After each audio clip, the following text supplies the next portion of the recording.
माँ की ममता। एक छोटे से कस्बे में आलोक नाम का एक लड़का रहता था। बचपन में ही पिता की मृत्यु हो जाने के कारण परिवार की आर्थिक स्थिति बड़ी दयनीय थी। आलोक की माँ कुछ पढ़ी लिखी जरूर थी, लेकिन उतनी पढ़ाई से नौकरी कहाँ मिलने वाली थी।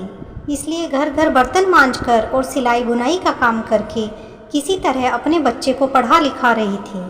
आलोक स्वभाव से थोड़ा शर्मीला था और अक्सर चुपचाप बैठा रहता था। एक दिन जब वो स्कूल से लौटा तो उसके हाथ में एक लिफाफा था। उसने माँ को लिफाफा पकड़ाते हुए कहा, माँ, मास्टर साहब ने तुम्हारे लिए ये चिट्ठी भेजी है, जरा देखो तो इसमें क्या लिखा है। माँ ने मन ही मन चिट्ठी पढ़ी और मुस्कुरा कर बोली, बेटा, इसमें लिखा है कि आपका बेटा काफ़ी होशियार है।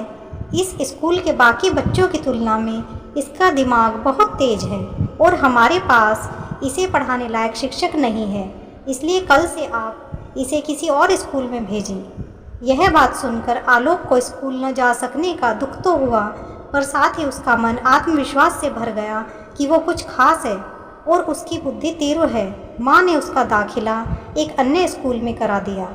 समय बीतने लगा। आलोक ने खूब मेहनत से पढ़ाई की। आगे चलकर उसने सिविल सर्विसेज परीक्षा भी पास की और आईएएस ऑफिसर बन गया। आलोक की माँ अब बूढ़ी हो चुकी थी और कई दिनों से बीमार भी चल रही थी और एक दिन अचानक उनकी मृत्यु हो गई। आलोक के लिए ये बहुत बड़ा आघात था। वह बिलख बिलख कर रो पड़ा। उसे समझ नहीं आ रहा था कि अब अपनी माँ के बिना वो कैसे जिएगा। रोते रोते ही उसने माँ की पुरानी अलमारी खोली और हाथ में उनकी माला, चश्मा और अन्य वस्तुएं लेकर चूमने लगा। उस अलमारी में आलोक के पुराने खिलौने और बचपन के कपड़े तक संभाल कर रखे हुए थे। आलोक ने एक एक कर सारी चीज़ें निकालने लगा और तभी उसकी नज़र एक पुरानी चिट्ठी पर पड़ी। दरअसल ये वही चिट्ठी थी जो मास्टर साहब ने उसे 11 साल पहले दी थी। नम आँखों से आलोक उसे पढ़ने लगा।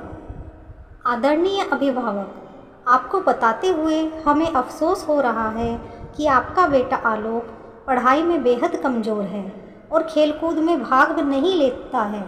जान पड़ता है कि उम्र के हिसाब से आलोक की बुद्धि विकसित नहीं हो पाई है, अतः हम इसे अपने विद्यालय में पढ़ाने में असमर्थ हैं।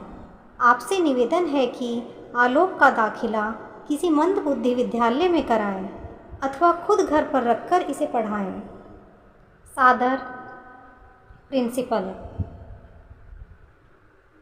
पत्र पढ़कर आलोक की आंखों से आंसू नहीं रुके। आलोक जानता था कि भले अब उसकी माँ इस दुनिया में नहीं रही, पर वो जहाँ भी रहे उनकी ममता, उनका आशीर्वाद सदा उस पर बना रहेगा।